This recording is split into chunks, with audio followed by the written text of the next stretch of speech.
what do we want? What does an occupier want? Is there any benefit to us from capital value point of view? Don't know. But actually, what do the occupiers want? We can go for a BREEAM, but if they're not bothered, what's the point?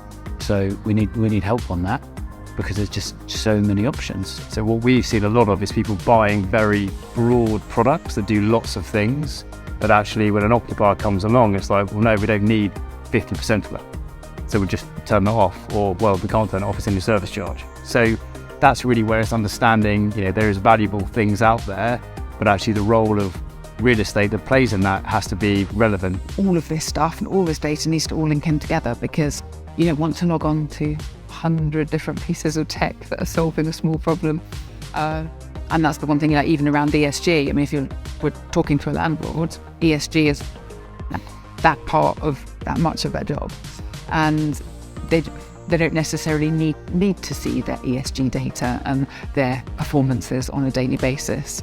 It's a case of actually what technology are they using every day?